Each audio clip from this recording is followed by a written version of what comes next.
कभी आपने खुद से पूछा है कि इंसान वफादार क्यों होता है और कभी बेवफा क्यों बन जाता है? प्यार में डूबा हुआ इंसान धोखा क्यों देता है? कोई माँ बाप अपने ही बच्चों में फर्क क्यों करते हैं? और हम दूसरों की गलतियों को तो जल्दी पकड़ लेते हैं, लेकिन अपनी गलती को छुपा लेते हैं। क्या ये सब हमारे संस्कार हैं या हमारे अंदर कोई ऐसा पुराना सिस्टम काम कर रहा है जो हजारों सालों से चुपचाप हमारे हर फैसले को कंट्रोल कर रहा है? द मॉरल एनिमल एक ऐसी किताब है जो आपके इंसान होने के नजरिए को हिला सकती है। ये कहती है, तुम जो भी हो वो सिर्फ तुम्हारा नहीं बल्कि तुम्हारे पूर्वजों की अधूरी कहानी है। प्यार, जलन, दोस्ती, धोखा, नैतिकता, इन सब के पीछे एक ऐसा बायोलॉजिकल कोड है जिसे जान लेना मतलब इंसान की सबसे गहरी सच्चाई से मिलना। ये सिर्फ एक किताब नहीं है, ये तुम्हारे दिमाग के अंदर बैठे उस पुराने जानवर को पहचानने का रास्ता है जिसने तुम्हें बचाया भी है और कई बार तुम्हें खुद से दूर भी कर दिया है। तो अगर तुम सच में जानना चाहते हो कि तुम वो इंसान क्यों बने जो आज हो, तो इस कहानी को आखिरी लाइन तक सुनो। एक इंसान किसी से प्यार क्यों करता है, कोई धोखा क्यों देता है, दोस्ती किस लिए करता है और जलन या गुस्सा जैसी फीलिंग्स हमारे अंदर क्यों आती है? ये सवाल बहुत पुराने हैं, लेकिन इनके साफ जवाब हमें कभी सीधे नहीं मिले। पर जब हम इंसानी व्यवहार को एवोल्यूशन यानी जैविक बदलाव की नजर से देखना शुरू करते हैं तो बहुत से राज धीरे धीरे खुलने लगते हैं। जैसे हमारा शरीर समय के साथ बदला है, वैसे ही हमारा दिमाग भी लाखों साल में धीरे धीरे डेवलप हुआ है। और ये ऐसे ही नहीं हुआ, इसके पीछे एक बहुत बड़ा रीजन था। हमारे जो पूर्वज थे वो जंगलों में रहते थे, शिकार करते थे, हर दिन भूख, जानवरों और मौसम से लड़ते थे। उस टाइम जो सबसे चालाक, समझदार और अनुकूल हो जाता था वही बचता था, वही आगे बच्चे पैदा करता था और वही क्वालिटीज आगे बढ़ती थी। आज हम भले ही एसी में बैठे हैं, स्मार्टफोन चला रहे हैं, लेकिन हमारा दिमाग अब भी उसी पुराने जमाने की सोच के हिसाब से काम करता है। आज का इंसान असल में वही है, बस उसका रहन सहन और गैजेट्स बदल गए हैं। एक लड़का जब किसी खूबसूरत लड़की को देखता है तो वो इंस्टेंटली अट्रैक्ट क्यों हो जाता है? क्या ये सिर्फ कल्चर या समाज की सोच है? नहीं, एवोल्यूशनरी साइकोलॉजी के हिसाब से लड़कों को उन लड़कियों की तरफ ज्यादा अट्रैक्शन होता है जो हेल्दी लगे, यंग हो और जिनमें बच्चे पैदा करने की अच्छी कैपेसिटी दिखे, क्योंकि नेचर के हिसाब से वही लड़कियां उनके जीन्स को आगे बढ़ा सकती थी। उसी तरह लड़कियां अक्सर ऐसे लड़कों की तरफ झुकती है जो कॉन्फिडेंट हो, कैपेबल हो और जिनके पास रिसोर्सेज यानी पैसा, ताकत या इन्फ्लुएंस हो। पुराने समय में वो लड़के जो शिकार कर पाते थे, परिवार को सुरक्षा दे पाते थे, वही ज्यादा पसंद किए जाते थे। आज भी हम अंदर से उसी पैटर्न को फॉलो करते हैं। इसीलिए कोई लड़की कॉन्फिडेंट और सक्सेसफुल लड़कों की तरफ नेचुरली आकर्षित होती है। अब एक इंपॉर्टेंट सवाल आता है, अगर हम प्यार करते हैं तो फिर धोखा क्यों देते हैं? इसका जवाब भी हमारे बायोलॉजिकल सिस्टम में छुपा है। एक पुरुष जितनी ज्यादा महिलाओं से बच्चे पैदा कर सकता है, उतना ही ज्यादा उसका डीएनए आगे बढ़ता है।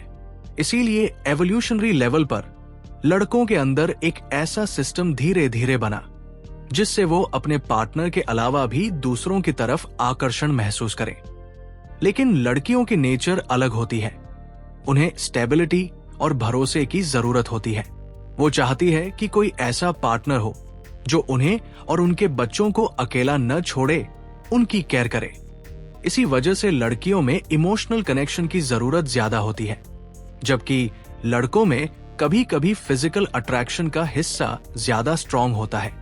अब बात करते हैं जेलसी यानी जलन की। ये फीलिंग भी सर्वाइवल से जुड़ी हुई है। लड़के को हमेशा डर रहता था कि कहीं उसकी पार्टनर किसी और के साथ न हो जाए, वरना उसे किसी और का बच्चा पालना पड़ेगा। और लड़की को डर होता था कि कहीं उसका पार्टनर किसी और लड़की की तरफ न चला जाए, वरना उसका अटेंशन, उसका सपोर्ट और उसकी सिक्योरिटी छिन सकती है। इसीलिए लड़कों को ज्यादा टेंशन होती है फिजिकल चीटिंग से और लड़कियों को इमोशनल चीटिंग से। अब थोड़ा डार्विन की तरफ चलते हैं। डार्विन ने जो एवोल्यूशन का कॉन्सेप्ट दिया वो सिर्फ इंसान के शरीर को लेकर नहीं था, बल्कि उसकी थिंकिंग, इमोशंस और बिहेवियर तक उस थ्योरी में शामिल थे। लेकिन उस जमाने में डार्विन इन बातों को खुलकर नहीं कह पाए, क्योंकि रिलीजन और मोरालिटी की वजह से लोग एक्सेप्ट करने को रेडी नहीं थे। सोचिए, अगर कोई ये कहता कि प्यार, दया और दोस्ती ये सब अंदर ही अंदर हमारे फायदे के लिए डिजाइन किए गए हैं, तो लोग उसे कितना बुरा समझते। लेकिन ट्रूथ ये है, हम जो कुछ भी करते हैं उसका कहीं ना कहीं लिंक हमारे जीन्स को आगे बढ़ाने से जुड़ा होता है। अब दोस्ती को ही ले लो। जब आपके आसपास अच्छे दोस्त होते हैं तो मुश्किल टाइम में हेल्प मिलती है। तो दोस्ती करना, मदद करना, ये सिर्फ दया या इमोशन नहीं था, ये भी सर्वाइवल का एक तरीका था। लड़के और लड़कियां दोनों अपने अपने तरीके से इवॉल्व हुए हैं। लड़की जब किसी लड़के में सेफ्टी, केयर और रिस्पॉन्सिबिलिटी देखती है तो उसे ट्रस्ट होता है, और लड़का जब किसी लड़की में प्यार, अटेंशन और रिस्पेक्ट देखता है तो वो भी नेचुरली जुड़ता है। लेकिन इन सब फीलिंग्स के पीछे जो सबसे बड़ी वजह है वो है सर्वाइवल और रिप्रोडक्शन। हम जिंदा रहें और अपने जैसे और इंसान पैदा कर सकें। इसी का नाम है नेचर की अल्टीमेट स्ट्रैटेजी। हम सोचते हैं कि हम जो करते हैं वो पूरी तरह हमारी सोच का रिजल्ट है, पर सच्चाई ये है कि कई डिसीजंस हमारे दिमाग ने साइलेंटली पहले ही ले लिए होते हैं। हम बस उस कहानी को जस्टिफाई करते हैं। हमारा दिमाग चाहता है कि हम खुद को अच्छा समझें, इसलिए वो हमें दिखाता है कि हम ईमानदार हैं, हम लॉयल हैं, हम प्यार करते हैं। लेकिन अंदर ही अंदर वो हमें उसी रास्ते पर भेजता है जो हजारों सालों से हमारे एंसेस्टर्स के लिए फायदेमंद रहा है। तो जब अगली बार किसी का गुस्सा, जलन या बेवफाई समझ न आए तो उसे सिर्फ अच्छा या बुरा कहकर मत टालिए। हो सकता है वो बिहेवियर भी एक पुराना बायोलॉजिकल पैटर्न हो जो आज भी हमारे अंदर बिना आवाज के एक्टिव है। जब हम अपने आसपास के रिश्तों को देखते हैं, भाई, बहन, दोस्त, रिश्तेदार, तो लगता है कि सब कुछ सिर्फ प्यार और अपनापन से चल रहा है। लेकिन जब हम इन रिश्तों को एवोल्यूशनरी साइकोलॉजी यानी इंसानी सोच और व्यवहार के बायोलॉजिकल नजरिए से समझने की कोशिश करते हैं तो कई चौंकाने वाली बातें सामने आती हैं। सोचिए, भाई बहन के बीच अक्सर झगड़े क्यों होते हैं? कोई बच्चा माँ बाप की सारी अटेंशन क्यों चाहता है और अपने भाई या बहन से जलन क्यों होती है?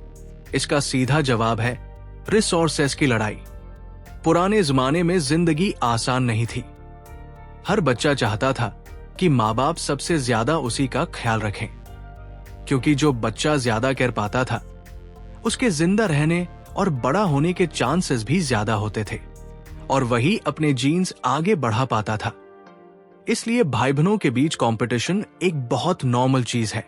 कई बार हम इसे ईगो या बचपना समझते हैं, लेकिन असल में ये भी हमारे सर्वाइवल सिस्टम का हिस्सा है। ज्यादा प्यार, ज्यादा खाना, ज्यादा अटेंशन, ये सब उसी को मिलता था जो खुद को ज्यादा वैल्यूएबल बना लेता था। लेकिन यही परिवार वो जगह भी है जहां सैक्रिफाइस यानी त्याग देखने को मिलता है। कभी कोई बड़ा भाई बहन छोटे के लिए कुछ छोड़ देता है, कभी माँ बाप अपनी खुशियां बच्चों के लिए भूल जाते हैं। ये सब भी हमारे दिमाग में कोडेड है, क्योंकि हमारे जीन्स हमें इस तरह से बनाया गया है कि हम अपने ही खून के लोगों को ज्यादा इंपॉर्टेंस देते हैं। यानी जिनमें हमारे जैसे जीन्स हैं, जैसे भाई बहन या बच्चे, उनके लिए हम नेचुरली ज्यादा केयरिंग हो जाते हैं, क्योंकि अगर वो बचते हैं तो हमारा जेनेटिक मटेरियल भी इनडायरेक्टली आगे बढ़ता है। अब बात करते हैं दोस्ती की। क्या दोस्ती सच में बिना किसी मतलब के होती है, या फिर उसमें भी कोई गिव टेक चलता है? इस किताब के हिसाब से दोस्ती भी एक समझदारी भरा समझौता होती है। शायद बहुत सटल हो, लेकिन होता है। पुराने जमाने में इंसान अकेले सर्वाइव नहीं कर सकता था। उसे किसी ऐसे इंसान की जरूरत होती थी जो उसका साथ दे, चाहे शिकार में, बीमारी में या दुश्मनों से लड़ने में। इसलिए इंसान ने दोस्ती करना सीखा। हम उन लोगों के साथ समय बिताते हैं जिनसे हमें सपोर्ट मिले। हम उनकी मदद करते हैं, बातें सुनते हैं, क्योंकि बदले में हम उनसे भी वही एक्सपेक्ट करते हैं। इसीलिए अगर कोई बार बार आपसे मदद ले लेकिन बदले में कुछ न दे, तो रिश्ता धीरे धीरे टूटने लगता है। अब सोचिए, जब आप किसी दोस्त के लिए सब करते हैं लेकिन वो आपकी जरूरत में गायब रहता है, तो दिमाग खुद ब खुद इशारा देने लगता है, अब इस रिश्ते से दूरी बना लो। क्योंकि दिमाग जानता है ये दोस्ती अब आपके सर्वाइवल में कोई मदद नहीं कर रही। अब बात करते हैं मोरालिटी यानी नैतिकता की। कई लोग सोचते हैं नैतिकता भगवान से आई है या कोई आदर्श सिद्धांत है, लेकिन असल में ये भी इंसान के बायोलॉजिकल डेवलपमेंट का हिस्सा है। पुराने समय में अगर आप ईमानदार, भरोसेमंद और हेल्पफुल माने जाते थे, तो लोग आपके साथ रहना पसंद करते थे। आपको खाना, सुरक्षा और सोशल सपोर्ट मिलता था। लेकिन अगर आप धोखेबाज, झूठे या स्वार्थी दिखे, तो समाज से बाहर कर दिए जाते थे। और जो इंसान समाज से कटता था, उसकी सर्वाइवल की संभावना भी कम हो जाती थी। इसीलिए इंसान के दिमाग ने नैतिकता को अपनाया, क्योंकि ये जीने और ग्रुप में टिके रहने के लिए जरूरी था। अब सवाल आता है, हर इंसान को क्यों लगता है कि वो सही है? हर कोई खुद को अच्छा इंसान मानता है, और जब भी कोई गलती करता है तो ब्लेम किसी और पर डाल देता है। इस किताब के मुताबिक ये भी दिमाग का एक ट्रिक है। अगर हम खुद को गलत मान ले तो गिल्ट और शेम हमें अंदर से तोड़ देंगे। इसलिए दिमाग ऐसे बहाने बनाता है जिससे हम खुद को हीरो मानते रहें, चाहे गलती हमारी ही क्यों न हो। अब चलिए डार्विन की बात करते हैं। उन्होंने बहुत गहरी सोच के साथ इंसान के विकास को समझा, लेकिन जब उन्हें अपने कुछ आइडियाज लिखने की बारी आई तो वो हिचकिचाए। क्यों? क्योंकि उन्हें डर था कि अगर सच सामने आ गया तो दुनिया के धार्मिक और नैतिक ढांचे पर असर पड़ सकता है। वो खुद भी इंसान थे, उनके अंदर भी एक इनर कॉन्फ्लिक्ट था कि सच्चाई बताए या लोगों की शांति बनी रहने दे। डार्विन ने इंसानी व्यवहार को जिस नजर से देखा, वो उस जमाने में रेवोल्यूशनरी था। उन्होंने माना कि इंसान का अच्छा या बुरा बनना सिर्फ संस्कारों या पढ़ाई से नहीं आता, बल्कि ये सब कुछ हमारे अंदर के बायोलॉजिकल सिस्टम का रिजल्ट है। तो जब आप किसी को गुस्से में देखें, किसी को दूसरों की मदद करते देखें या किसी को किसी पर शक करते देखें, तो समझ जाइए कि ये सब फीलिंग्स किसी एंशिएंट बायोलॉजिकल नीड से निकली है। हम चाहे आज मॉडर्न कपड़े पहने, बड़े बड़े शहरों में रहें, लेकिन हमारे अंदर आज भी वो पुराना जंगल वाला दिमाग काम कर रहा है। हमारी दोस्ती, हमारी दुश्मनी, हमारा नैतिक व्यवहार, हमारा परिवार से जुड़ाव, ये सब सिर्फ कल्चर नहीं, एवोल्यूशन की हजारों साल की कहानी का हिस्सा है।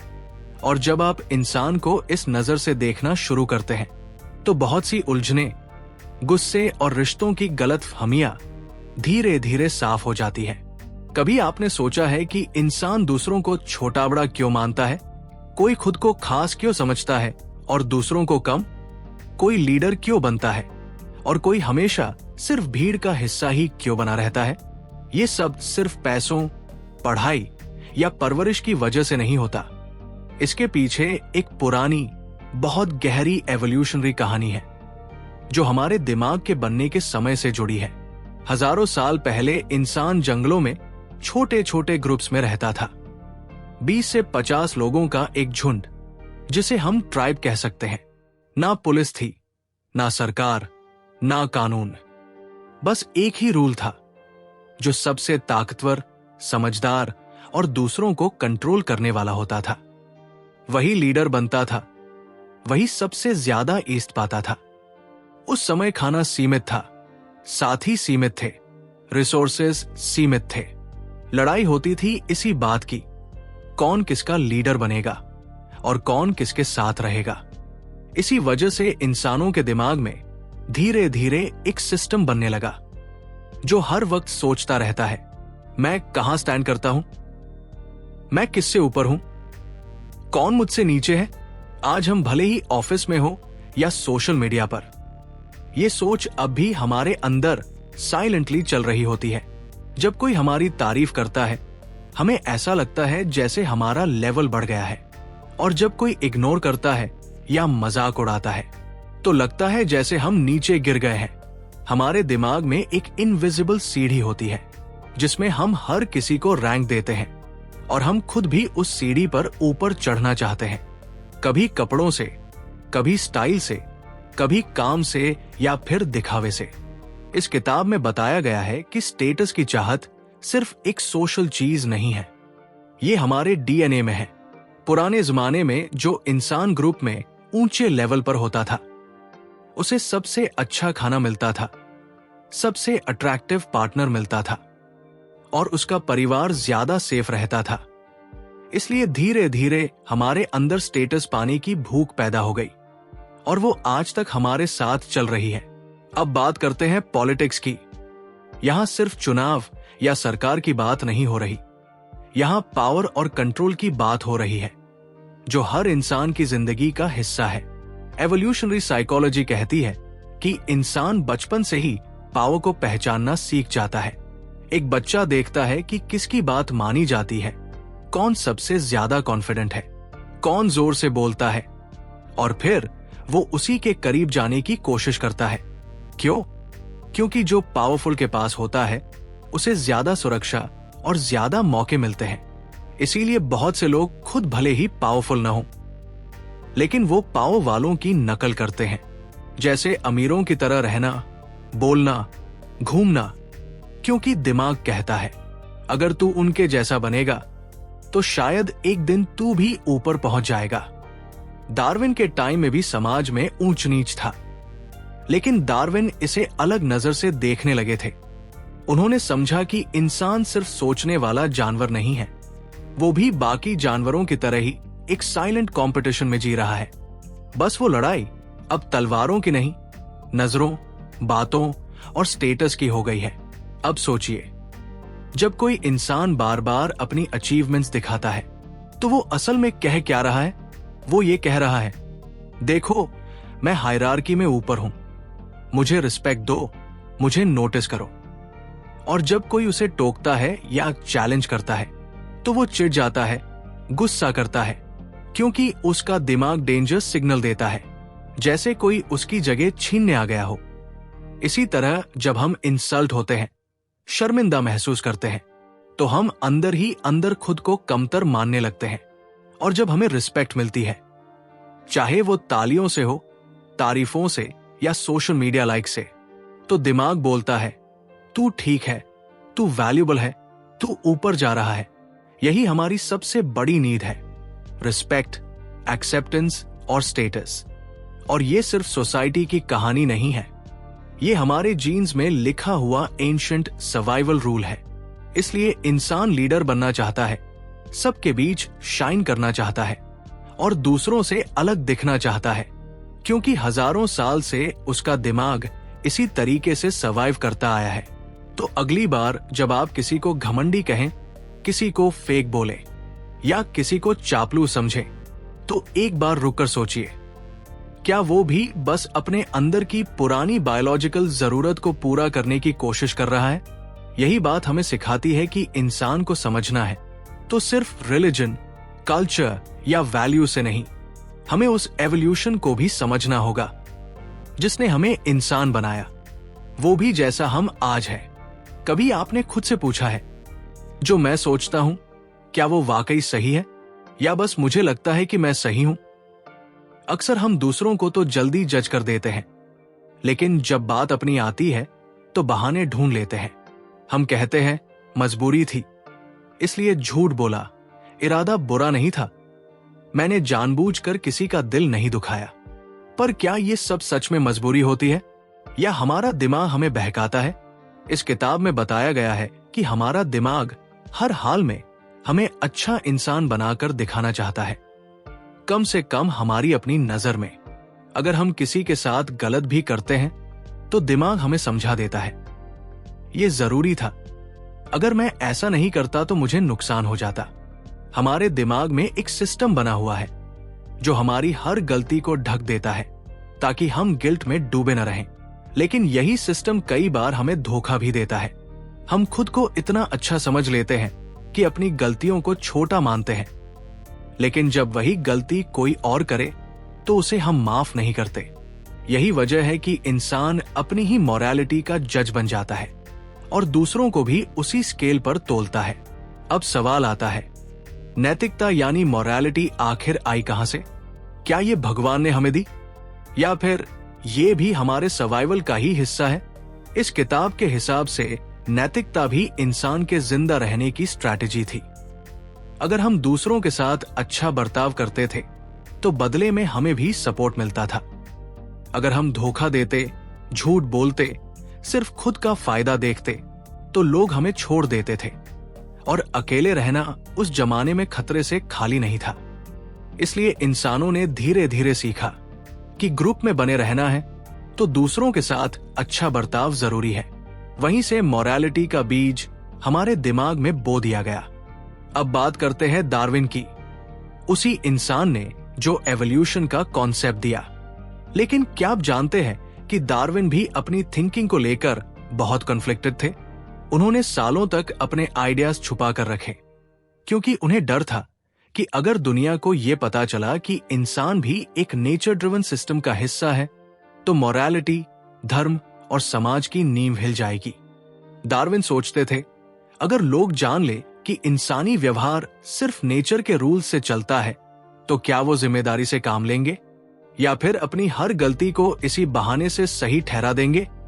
मैं तो बस बायोलॉजी के हिसाब से चल रहा हूं, ये कहकर क्या लोग अपने एक्शंस की जवाबदेही से बच नहीं जाएंगे? यही डर डार्विन को बहुत समय तक अपनी किताब पब्लिश करने से रोकता रहा। वो खुद भी इंसान थे, उनके अंदर भी वो सवाल चलते रहे जो हर समझदार इंसान के दिल में होते हैं। क्या मुझे सच बोलना चाहिए या शांति बनाए रखनी चाहिए? आखिर में डार्विन ने अपनी सोच दुनिया को बताई और इंसान को देखने का नजरिया ही बदल गया। अब हम किताब के आखिरी हिस्से पर पहुंचते हैं, जहां सबसे बड़ा सवाल उठता है, अगर इंसान का व्यवहार नेचर से तय है तो फिर हमारी चॉइसेस की वैल्यू क्या है? क्या हमारे सारे फैसले पहले से ही हमारी एवोल्यूशनरी प्रोग्रामिंग में सेट है? अगर हां, तो फिर जिम्मेदारी किसकी है? और अगर नहीं, तो क्या हम वाकई अपनी नेचर को बदल सकते हैं? इस किताब का आखिरी और सबसे जरूरी मैसेज यही है कि अब इंसान खुद को पहचानने लगा है। अब हम समझ चुके हैं कि हमारे एक्शंस के पीछे सिर्फ फीलिंग्स नहीं, बल्कि सर्वाइवल और रिप्रोडक्शन की डीप स्ट्रैटेजीज काम कर रही है। लेकिन इसका मतलब ये नहीं कि हम सिर्फ एक बायोलॉजिकल मशीन है। इसका मतलब ये है कि अब हमारे पास समझ है कि हम इन नेचुरल टेंडेंसीज को पहचान कर उनसे ऊपर उठ सकते हैं। अगर हमें पता है कि स्टेटस पाने की भूख हमें दिखावे की तरफ ले जाती है, तो हम खुद को रोक सकते हैं। अगर हमें समझ है कि जलन सिर्फ एक अलार्म है, तो हम उस पर काबू भी पा सकते हैं। अगर हमें ये दिख जाए कि मॉरलिटी सिर्फ अच्छी बातें नहीं, बल्कि ग्रुप में बने रहने की एक समझदारी है, तो हम खुद को बेहतर बना सकते हैं और दूसरों को भी समझ सकते हैं। यही एवोल्यूशन का अगला पड़ाव है, कॉन्शियस एवोल्यूशन। जब इंसान अपने अंदर के पुराने पैटर्न्स को समझकर अपने डिसीजंस सोच समझ कर लेने लगे। तो अगर आज कोई आपसे कहे इंसान स्वार्थी है, लालची है, बेवफा है, तो आप कह सकते हैं, हाँ, ये क्वालिटीज हमारे अंदर है। लेकिन साथ ही आप ये भी कह सकते हैं कि इंसान के पास समझ है, कंपैशन है, और अब वो एबिलिटी है कि वो अपनी नेचर को समझकर उसे नया रास्ता दे सके। और शायद यही बात हमें बाकी जानवरों से अलग करती है। हम सिर्फ इंस्टिंक्ट से नहीं चलते, हम समझ से भी चल सकते हैं। द मोरल एनिमल हमें ये नहीं सिखाता कि इंसान बुरा है, ये हमें दिखाता है कि इंसान कॉम्प्लेक्स है, लेयर्ड है, और अगर हम खुद को सच में जानना चाहते हैं तो हमें उन परतों के नीचे झांकना होगा जहां हमारी बायोलॉजी, साइकोलॉजी और समाज मिलकर हमें बनाते हैं। तो अब जब तुमने इंसानी दिमाग की ये परतें देख ली, जब तुम्हें ये समझ आ गया कि हम सिर्फ सोचने वाले प्राणी नहीं बल्कि एक बायोलॉजिकल मशीन है जिसे पुराने जमाने के सर्वाइवल रूल्स आज भी चलाते हैं। अब सवाल ये नहीं कि हम क्यों ऐसे हैं, सवाल ये है कि हम अब क्या चुनेंगे। क्या हम अपनी फितरत के गुलाम बने रहेंगे या अपनी सोच से, समझ से उस जानवर को कंट्रोल करना सीखेंगे जो हमारे अंदर बैठा है।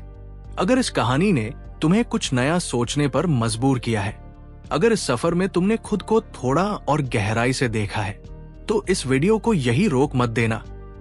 इस चैनल पर ऐसी ही किताबों की सच्ची, कच्ची लेकिन जरूरी बातें मिलती हैं, जैसी शायद ही किसी स्कूल या किताब ने तुम्हें बताई हो। तो अगर तुम सच में खुद को जानना चाहते हो तो सब्सक्राइब करो, क्योंकि ये सफर अभी शुरू हुआ है।